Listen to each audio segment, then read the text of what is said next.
Well, happy Sunday, everybody, and welcome to our August live chat, where we ask all the questions that can possibly be asked about painting, and if we don't know the answer, we pontificate. So, um, want to first of all just give a little bit of a housekeeping reminder, as we always do, and that is that. Everybody can watch, but only members can ask questions. As you know, if you're a member and a subscriber and you're watching. And if you want to ask questions, but you're not a member yet, right there on your YouTube page or somewhere down there, you'll see the word join. You can join there, and for a monthly fee, $4.99 per month, you can become a member. But not only do you get to ask questions during the chat, you also get a free video lesson every month, a new video lesson, 1 hour lesson every month, and that you download onto your computer and study at your own leisure. And also you get, on every second Sunday, I believe, of every month, you get a little bit of a snippet that's a little bit of insight into this whole world of painting and composing paintings and so on. So I see we have some members coming in. Cheryl, Penny, Eve, Carmen, welcome to all of you. Thanks for joining us. So we can go ahead and begin to get rolling. I hope some other usually takes folks a while to start logging on, and so we'll just sort of ease into it. So the protocol goes, pardon me, I've got frogs in my throat again. The protocol goes that we always begin the chats with a very short little video introduction to the topic. And of course, today's topic, what did you call it? Equilibrium with a purpose? Yeah, that's what Roger calls it. Equilibrium with a purpose. I like that. We're talking about visual balance. Yes, indeed. Very exciting thing we do to make our paintings have zap. Make our paintings have more meaning and actually be stronger pieces. So there comes, see, there's Debbie, Mary Ellen, and Carolyn have joined us too, or at least saying hello to us. Okay, so we watched the video on visual balance, and then as you're watching, jot down questions that you have, and then when at the end of the video, members start asking questions. So those of you who are not members, if you have questions, if you know one of the members, shoot them an email or a text or something. Tell them to ask your question for you, or become a member. That would probably, well, never mind. Okay, why don't we go ahead, Roger? Are you ready over there with the video? Okay, let's go ahead and key that video up and get it started. And I'll see you folks on the other side, and we'll get going and rolling. All right, roll that video.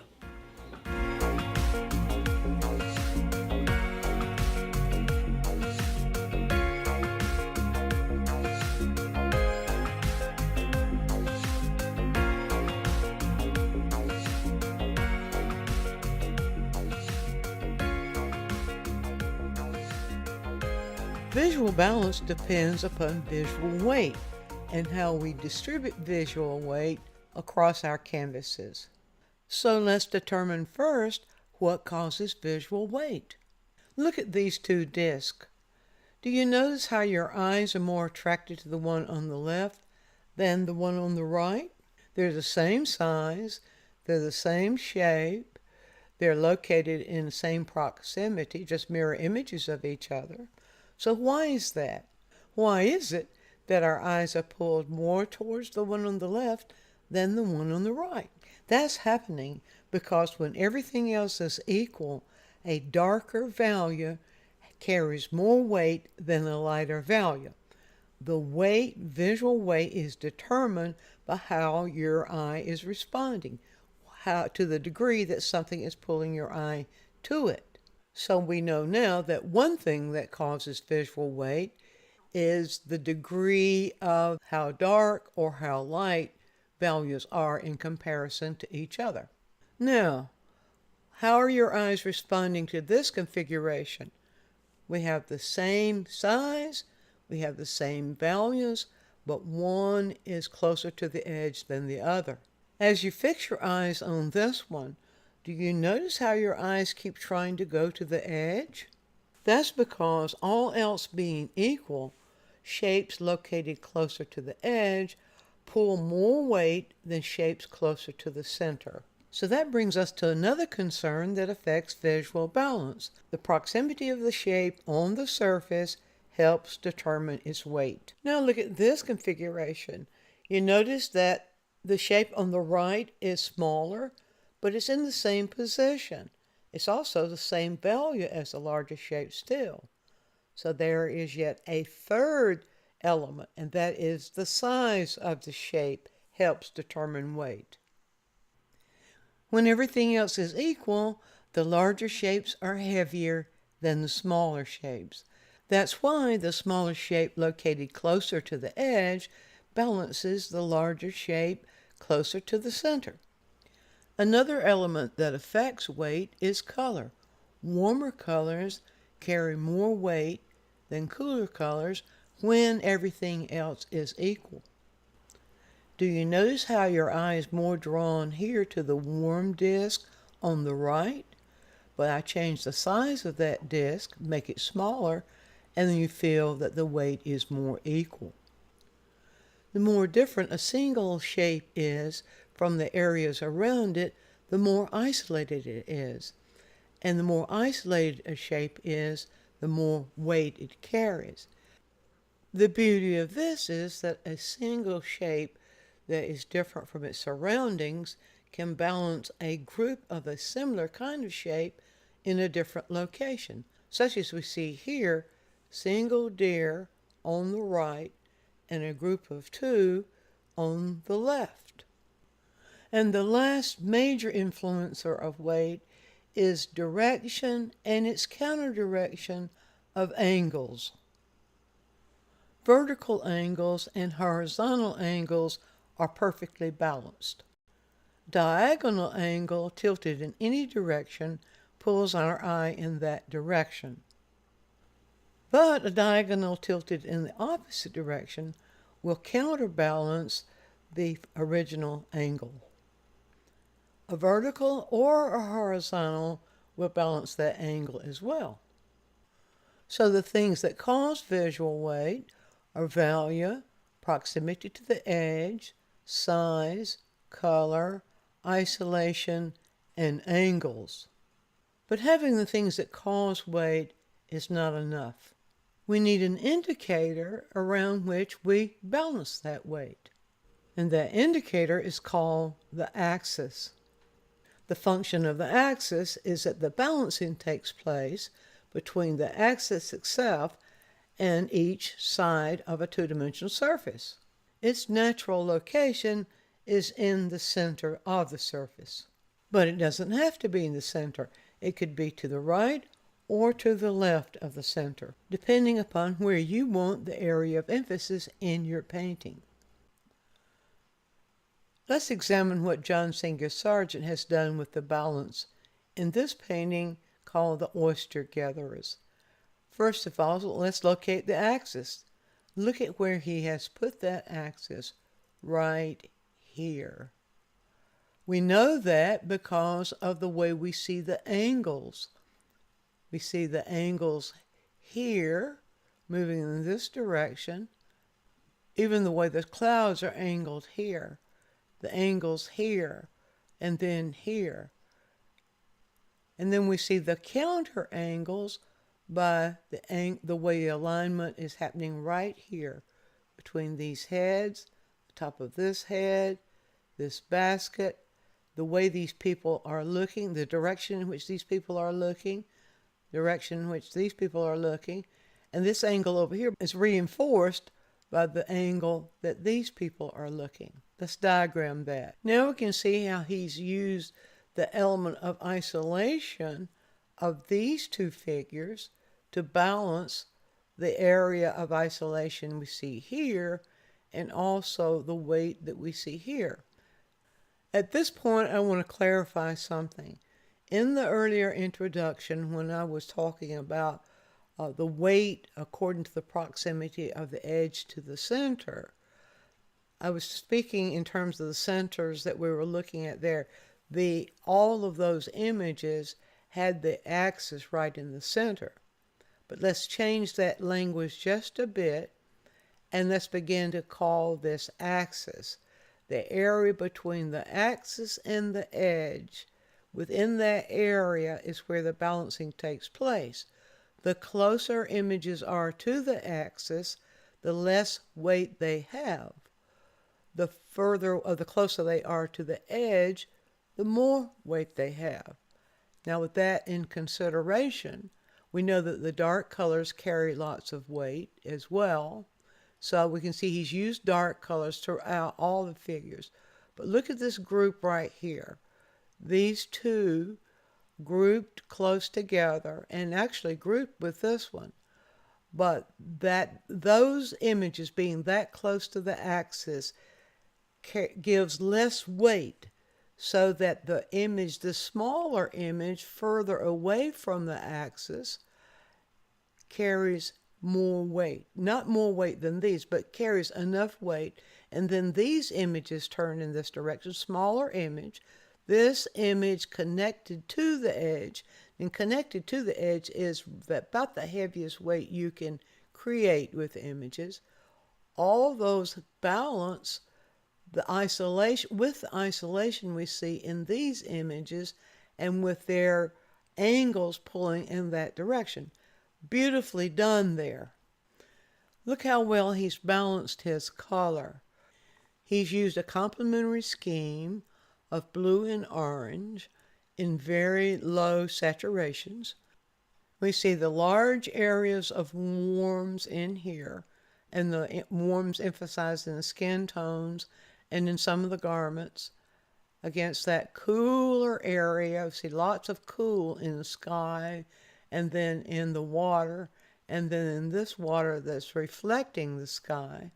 We see those warms and cools alternating in these areas back in here. Gives it a very luminous quality. Well, all through here you can see warm going into cool, going into warm, going into cool. That helps to balance those colors against each other. We see in here a similar thing where we have cool, warm, cool, warm, cool. And we have a similar thing over here. So we have lots of cool woven into those warmer colors. And remember that cool colors tend to be of lesser weight, so that interweaving there balances all that warm color that he's used. Beautifully done. I want to look at a few little elements of isolation. The isolation of this arm, this very light shape, surrounded by that very dark. So we have this in isolation, and the light on the sleeve is sort of in isolation. And that carries a good bit of weight and points down, you can see, in that vertical direction. And as we look around, we can see where he's done that sort of thing. There's a little bit of isolation right here, not much. These little bits of just very small isolations in the distance that helps to pull the eye just a little bit there. Not very much weight, but a little bit. Same thing back here with these images. Now, I probably have pointed out enough there. I could go on, but I think I would probably get you too saturated with the whole thing. But wanted to point out just enough there to show you how you can use these elements of balance to balance your paintings in whatever way you want to put the emphasis where you want it to be. Let's stop now and give you a chance to ask your questions.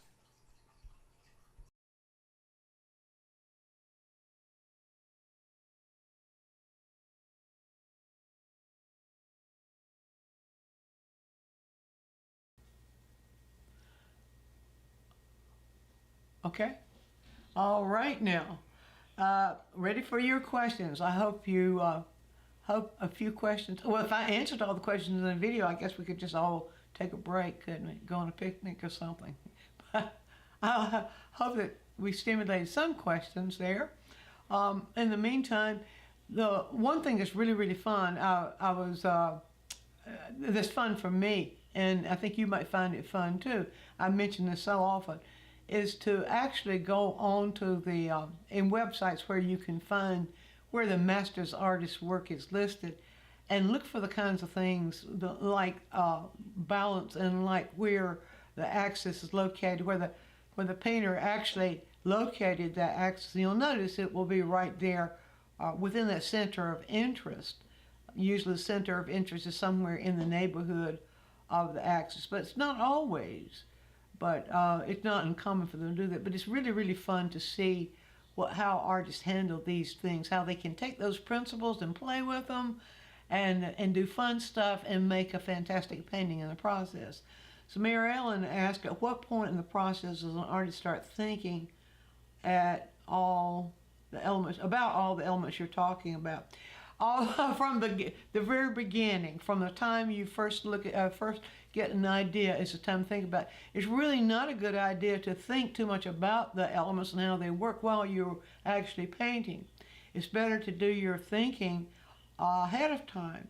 But from the time, if you're doing if you're doing non-objective painting such as you do, Mary Ellen, when you start generating ideas, just sort of playing with how those ideas might work within certain principles, some balance principles or other principles that we work with from time to time.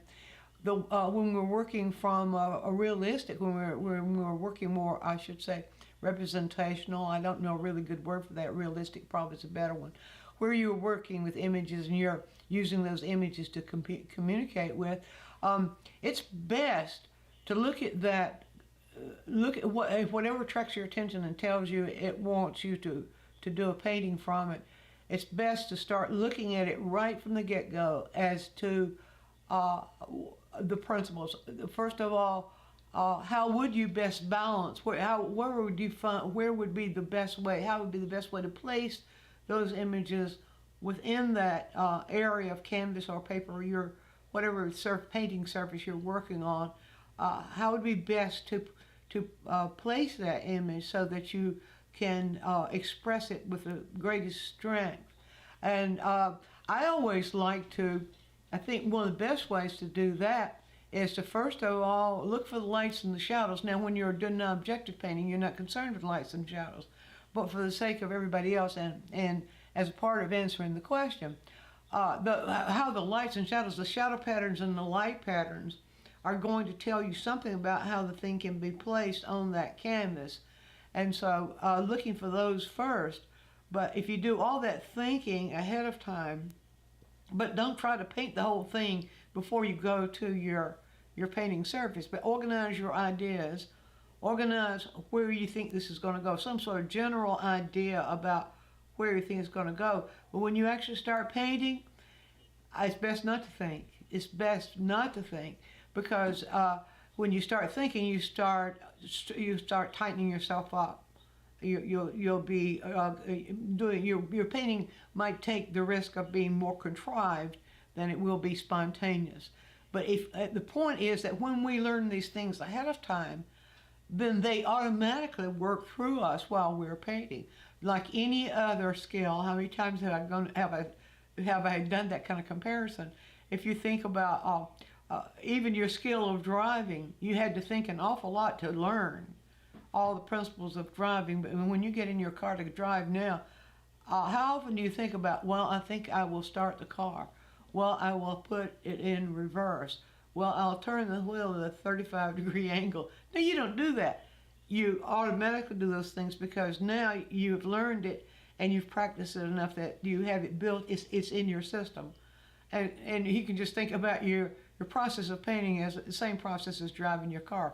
Learn your stuff ahead of time and then allow what you learn to express itself as you're working, but try not to think too much. Just respond. Just respond, but not think.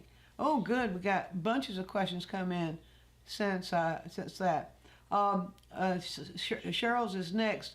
Using the deer example, you put the axis between the two and the isolated one. Why wasn't the case with Sargent? Why wasn't the case with Sargent? If you'll notice, Sargent, I was talking about just the principle of isolation when I showed the deer as examples. I wasn't talking about all the way other principles work together. I was just giving that isolated deer in the first one as the example, and then the one on the right and one on the it was right, two on the left, how they balance each other with their isolation. But if you look at Sargent's, it's not just isolation, but it's the angles at which he has those things tilted. And the tilt of the angle is a major, the tilt and the counter tilt of angles is a major way of creating the balance along. We use all these things together. We don't use them isolated. We don't use them independent of each other, but we use them all together. We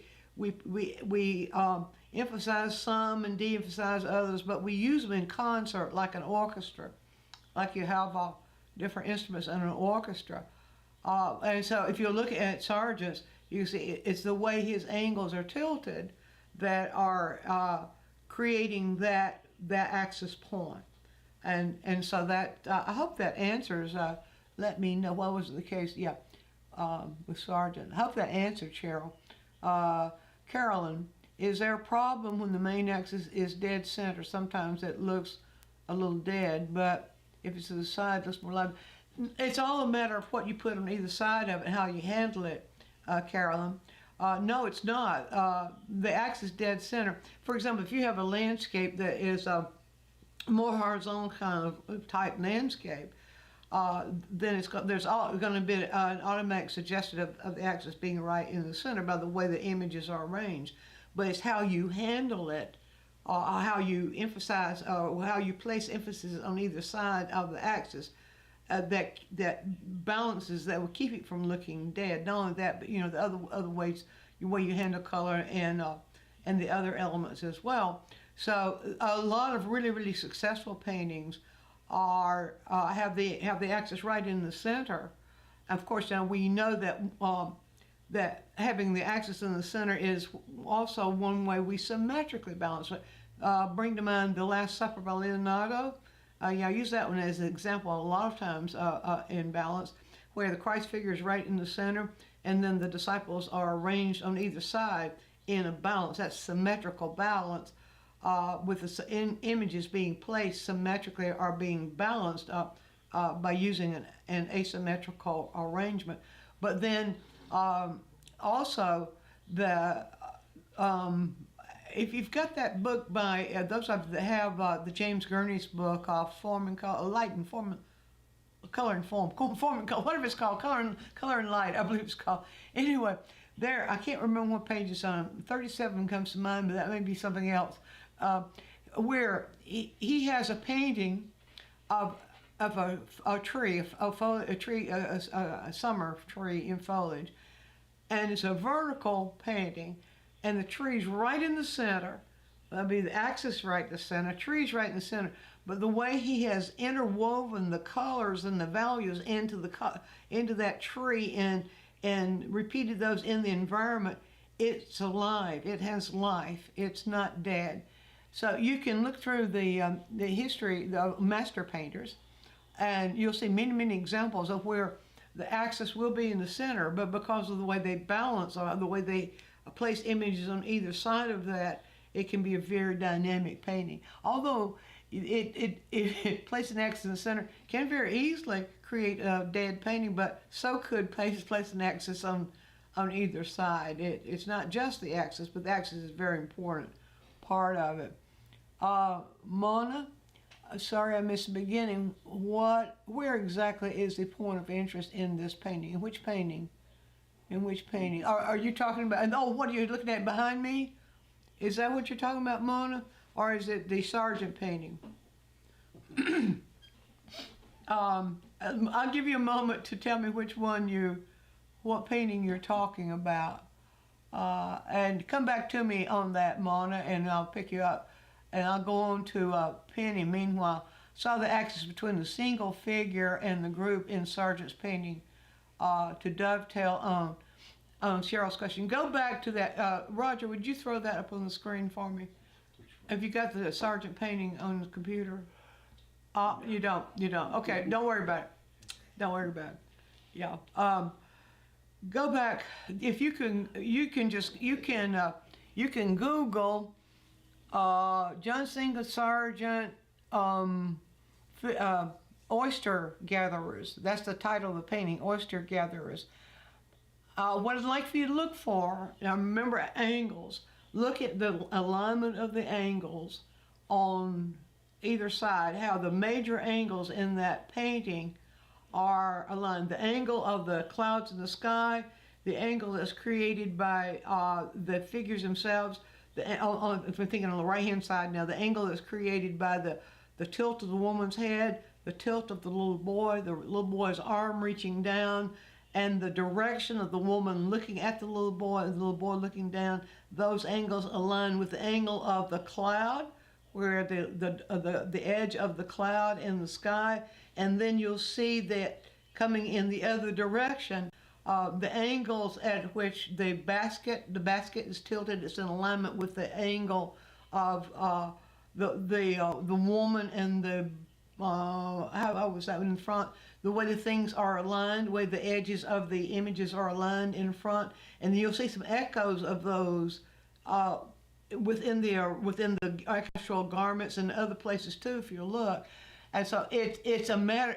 The axis area is that area at which either the balance, in this case it was that area in which the angles are the apex of the angles. So the apex of the angles right up there at the top, you'll see it, and then that places the images that he's balancing on the right hand side against the edge there, and then you can see how he's used that balance, the space, a large space on the left hand side, and then the direction the figures are looking at, and the height of the two figures, the boy and the woman on the right hand side, on the left hand side, and then also if you look the tilt of the land and that sort of thing. So those things are not just perceptual or guessing matters. If you look at how the artist aligns those angles or specific emphasis, then it'll be easy to see how they have used that as a point of axis and then balance it on either side. So it's not, I hope I didn't make that too fuzzy. Got it. Huh? Got it. Got it. Okay, got it. Oh, there we go. Got it. Let's see, have you got that highlighted, the penny one? See, wouldn't we do balancing when we have sketches prior to painting? Yes, that's a good way. Doing sketches and creating, experimenting with balances in the sketches. That's part of the planning I was talking about earlier. Part of where you're doing your thinking. Yes, indeed. And you'll be surprised at ideas you come up with, because sometimes you'll find out you could actually do 3 or 4 paintings from one reference just by playing around with the balance. And sometimes it's a good idea to play around with balance, I do that a lot of times, say, well now, okay, what if I put the balance how close can I put the axis to the edge and still get a nicely balanced painting? And that sort of thing. Or can I put the axis right in the center and then make it not obvious that it's in the center? So, as I said before, or did I say that we're not trying to show the audience I said that to Roger, I guess. Anyway, we're not trying to show the audience the axis. That's behind the scenes. That's stuff we do behind the scenes to make the painting work and to give it a dynamic. So we can play with those things, and if we do it right, it won't stick out like a sore thumb. I kind of went off on a tangent on that one. Let's see, what was that? The next question down there? There was some thank yous, and then Lots of thank yous. Okay, can you talk a bit about angles It went by for me too fast. Terry asked that. Talk more about angles. Okay, let's just back up just a moment. Whatever. Oh, there's the sergeant picture. Thank you, Raj. I can talk about it now. Yeah, it's a good thing to have that, to be able to talk about angles. Let me just move over a little bit and get out of the way, and I'll talk about angles. Oops, what happened to my picture? There we go. There we go. Y'all didn't see that, but we did. Kind of lost my picture there for a moment. Okay, now, what's going on? Yeah. Okay. First of all, we work with angles. Everything we do when we're painting is going to have angles suggested. The two perfect balance angles are the vertical. Whatever is straight up and down helps to give perfect balance. And the one thing we'll notice with these is that the vertical of these figures. I didn't go into that, but I didn't want to just stretch this thing out and point out every little thing. But if you look at the various verticals he's got in here of these figures, especially you can see also the vertical back in the background there of that lighthouse, especially this figure right here, and then the vertical of this figure right there. That helps to give stability. That helps to stabilize so that we can have the other angles. And then the other perfectly balanced angle is the horizontal. And so then we can see in the background there, we can see a very clear horizontal line. That also helps. But the angles, the other angles help guide the eye. Now the angles we have are angles are tilted in various degrees, like this. If you think about the clock, let's see, I just happen to have one of my clock diagrams right here. Here's a clock diagram. You can see every angle is possible is represented on this on an analog clock, and so the greater the tilt of the angle, then the more dynamic it is. So you can see at the tilt of the 11 o'clock angle it doesn't have quite the dynamic as the tilt of the 2, and so that tilt causes visual movement. So if I have a tilt that is at this angle, if everything is tilting that angle, then the eye is going to fall in that direction. The eye is going to move towards that direction. Instead, I'm going to get that backwards now. The eye is going to move towards that direction instead of centering on the whole painting itself. So for that reason, we use counterbalance of angles. If you use a counterbalance of angles, then the eye comes back in, and so we can see that sergeant has done that here with these figures. There we go. So if these figures being tilted this direction, and then come to the other side, and y'all gotta realize I'm doing this thing backwards. There we go, other side, and then tilted that is an angle from. There's an angle right there that's being counterbalanced by this angle right here that goes from the woman's head to this little boy. I keep trying to point at the screen from the woman's head right here to the little boy's head right there. That's an angle right there. So the angles are created by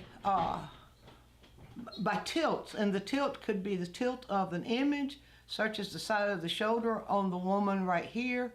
You see there, that's a tilt, that's the angle. Or the angle could be created by the way an image is turned, like this woman over here looking down creates an angle that goes down. So we can build the various angles, but then the idea is to when you have one tilt, to have a counter tilt so that the eye stays within. We do the same thing with angles that go like that. I don't know if I felt like I made hash of that, but you can let me know. So what we do is we A line angle's main thing is not to have all the angles going in the same direction. Even if you have predominantly horizontal angles, like if you have a landscape where everything is just horizontal, then the eye's not interested in that. That could be very, very boring. So you need something vertical, either maybe clouds in the sky or something in the distance, or a part of the landscape, tree or something to give it a little bit more tension between vertical against horizontal. And so I'll stop right there with the angle thing. Let me know, did I make that too much of a hashed explanation, or did it sort of clarify a little bit? That's Terry we were talking about. And by the way, Terry, this and everybody else too, this is recorded, and it will be on the replay of YouTube. Once we've finished, just within a few minutes, it'll be available. The way you get to it is from our channel page.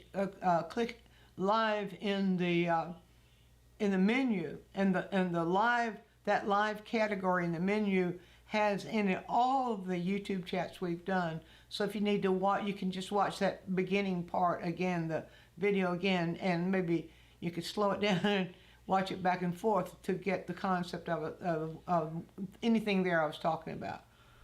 Cheryl says, should you try to use all the elements of balance, or is it possible to balance a painting with just one, such as color? Yes, it's possible to balance a painting with just one, such as color. If you are doing non-objective painting, well, I say that, but then my head tells me, well, whenever you use color, if you don't use also value, it's going to be kind of dull. Like if you had a whole bunch of colors there, you said three colors there, and they're all the same value. That'd be kind of dull, don't you think? You'll need a little bit of value contrast. Well, that tells you right there you need both color and value.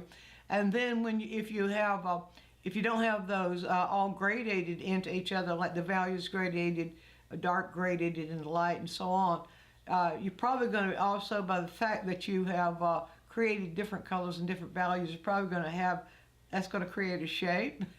So there's three right there. And I bet you just by the placement of those things, you're going to create a direction.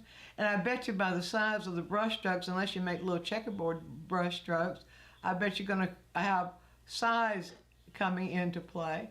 Let's say a texture. Well, texture is one that probably a whole painting could be done just with a smooth texture, or a whole painting could be done with just a textured texture. Let's see, what did I leave out? Line shape, line. Anyway, you get the point. It's like, can you clap one hand? The elements are really what, it's the visual elements themselves that make up the visual world, what we see. We can't see the visual world without visual elements, and we can't really see or discern much about the visual world if we don't have at least more than one. If you can't see color, well, you got value variation. But if it's only value, you can't really make any sense out of it if you can't see shape, and so on and so on. So, did that answer that, Cheryl? I couldn't really answer it without being a little bit of a smarty pants, but that's just the way it is. All right, now she said, should you use all the elements of balance? Oh, I was talking, oh yeah. Okay, about all the elements of balance. I'm sorry. Well, that's okay, because all the visual elements, I kind of got sidetracked there. All the elements of balance. Look, we use what we need, like we do anything else in painting. We use what we need. Let me see. Let me go back to that question again. Possible balance of painting just with one, such as color. And there again, Cheryl, if you, I don't know how, the placement, for example, if you have color, how are you going to balance it if you don't place it on the canvas? So we would have to be placing it somehow. And when we're placing it somehow, then we're going to have to be dealing with, are we going to place it in the same size, or are we going to change the size of the shape? Are we going to place it in the same kind of shape? You see, so I really am getting back to what I said earlier. But as far as are we using symmetrical or asymmetrical or that sort of thing, we use what we need. And we place, I think maybe a better way to say that is you will be using some elements more with more emphasis than you probably be using others. For example, value contrast plays a major role in the Sargent painting here. If you could imagine that painting would have anything like the dynamic that it has if he had used a middle value contrast with those figures, for example. So the strong darks within the figures against the middle and light were actually really more the light values of the earth and the sky, or the sand in the sky, whatever. That's value contrast. He used the emphasis of values contrast and the arrangement of the shapes in that contrast. Use that very strong. So, as I think the better answer, probably the first word I said was use what we need. Like everything else we do, we use what we need to get the job done. Remember, these things are tools. The way we balance a painting, they're tools. They're not tools we can pick up with our hands, but they're tools that we make work for us by the way we use them. And so, like any other thing that we're doing, we use what makes it work best. All right, let's see. Where are we, Roger? That explanation of angles and guiding the eye and considering the axis. Very helpful. Good. Thanks, Debbie. Rich, in the vertical format, does the axis remain side to side or top? The balance thing, Rich, has to do with side to side. If you think about it, when we're looking at, unless you're, I suppose if you're looking at line down, it would matter, but the balance itself, the overall pictorial balance of the entire work is side to side. It's what happens on one side as compared to what's happening on the other side, like this.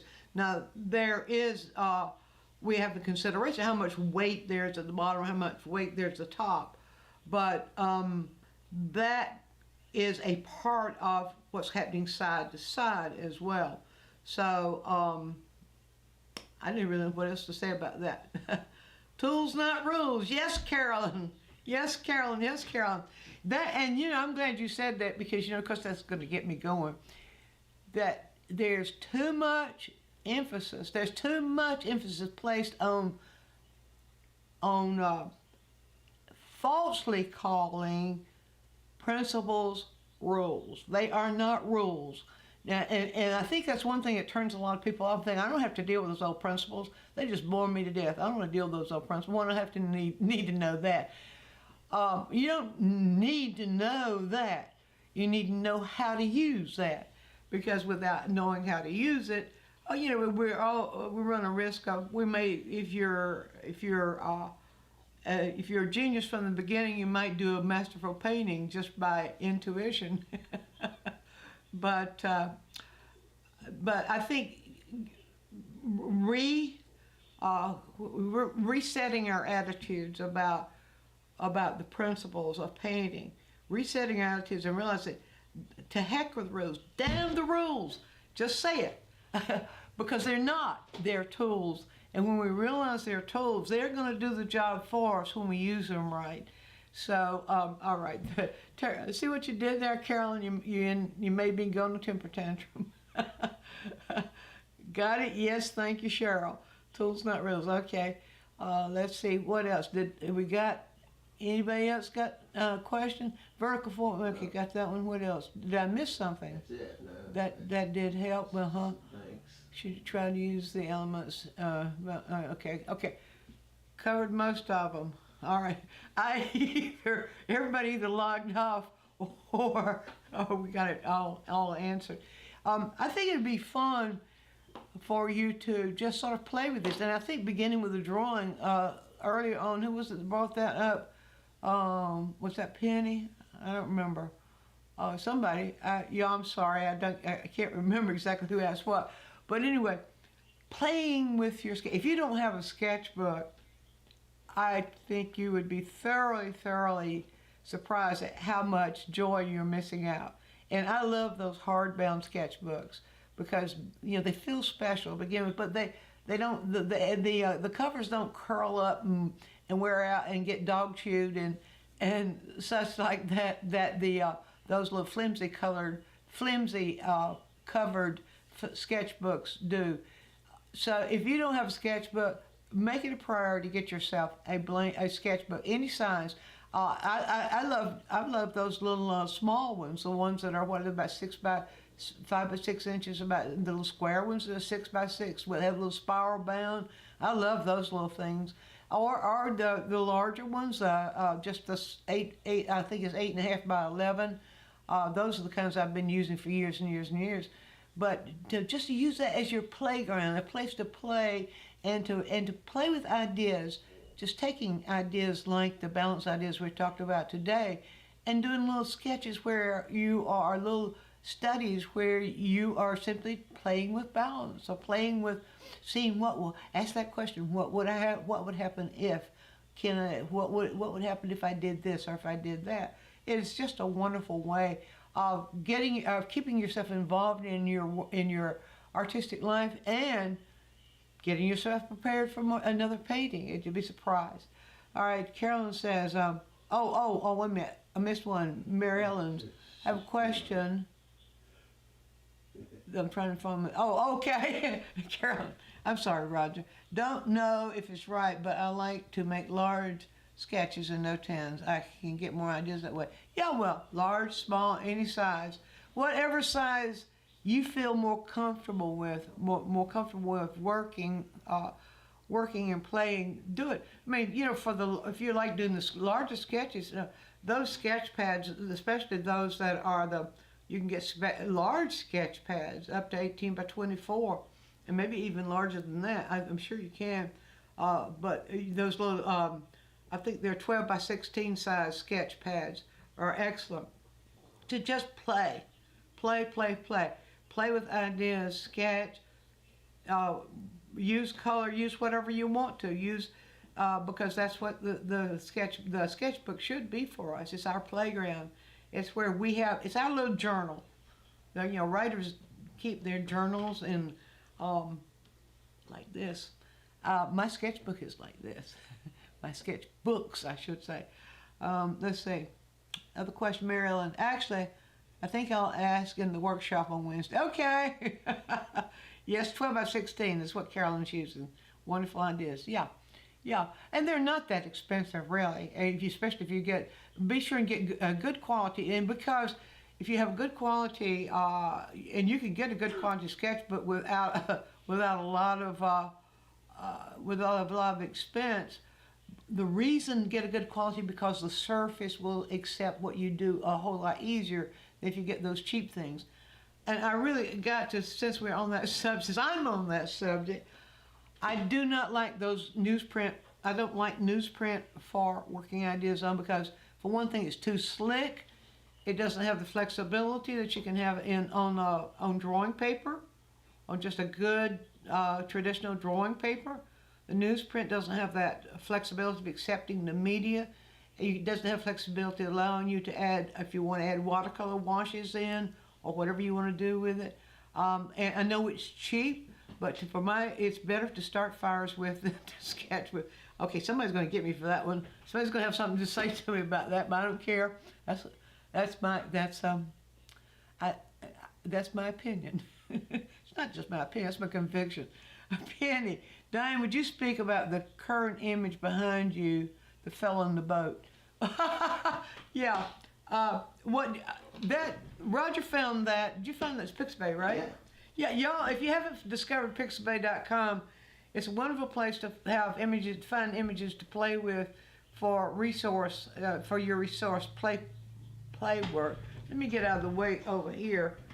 Maybe I'll just get on this side. I think I'm more comfortable over here. Yeah. All right. Look, that is really an interesting study in balance, isn't it? If you look at it, because there I go again, trying to use my pointer.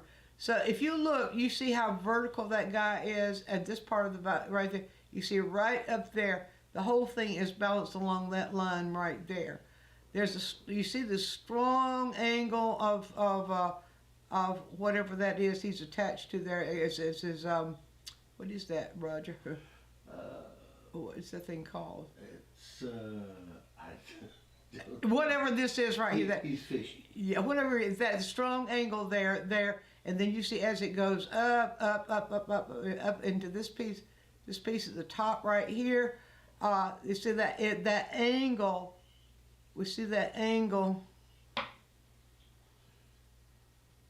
If I can get it over there, see that angle just like that right there, and then what you see is a counter angle. Right here. You see that counter angle? That's a counter angle to that angle. And then you have that horizontal stabilizing angle, the horizontal stabilizing angle of the boat here, and the ocean, and the clouds above, and the clouds above. And then we see those birds of this, a strong value contrast of those birds there that are giving a balance from that part. It's see how close to the edge that is, and you see how that, and they're flying in that direction.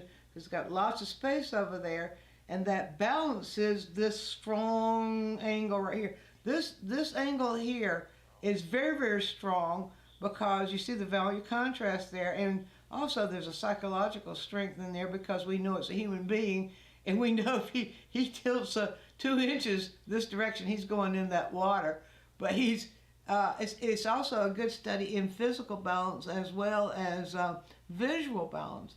But it's really, and also we can see some echoes here. I know that I think probably accidental, but a good photographer is as good as a good painter is about catching just the right balance in a photograph. But then we begin to see some repeats. If I bring up, let's see in the sky right here. See how those clouds are aligned. See the angle of those clouds? See that angle right there? See how it's aligned with the angle of this whatever this thing is right here? You see that? So you see that the whole thing is balanced in a very kind of funky but beautiful way. So does that help, Penny? Can you see now, once you get started looking at things, if you start looking for balance of angles and counter angles and the strength of value contrast, the strength of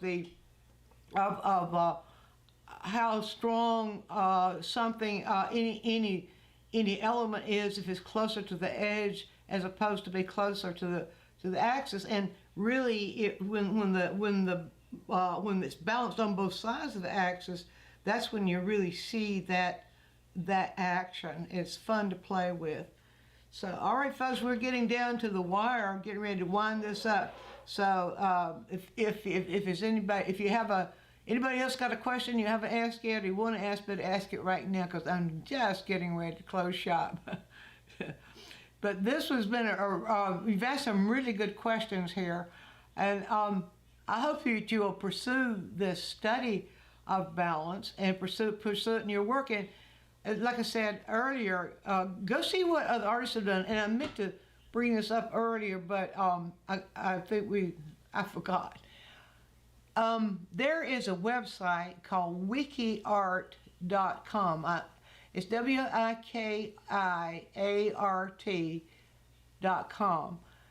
It has a really encyclopedic collection of artists, of master artists they're not copyrighted. I don't think they have any artist on the site whose work is still under copyright. If they do it, they'll tell you. It'll be listed there. But they have a search bar there, and you can search for artists and the work. And then if you search for the artist, all the works in their collection of works of various artists will come up, and you can. It's really, really a good resource. Or you can search. There. They've got broken down into categories of different art movements and different schools of art, different countries, different eras of art, a painting. Well, it's mostly painting. I think it is painting. I'm sure. I don't think they have any other the visual art categories in there. But anyway, it's a good place to study the masters. That's what I'm getting at. Now, Richard Schmid's work is not there yet because he's only been gone for a couple of years, and the copyright holds until 70 years after an artist's death. So his work is not there, but you can always go to his website, richardschmid.com, and see samples of his work. By alla prima. That's the one. Your save your pen is by alla prima.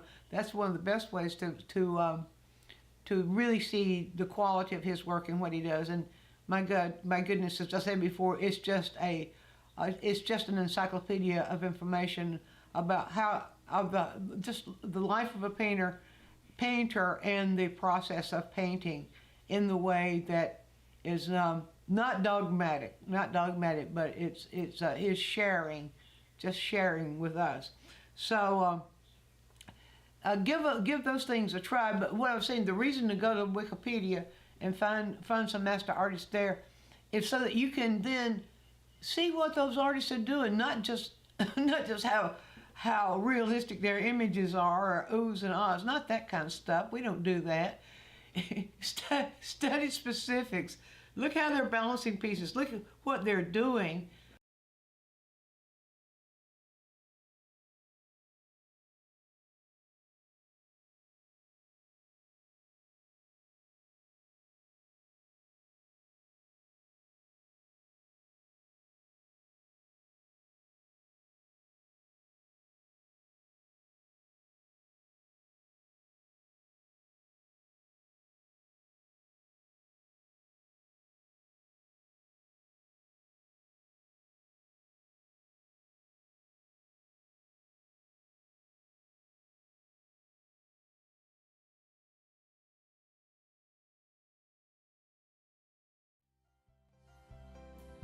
To balance pieces. Look for,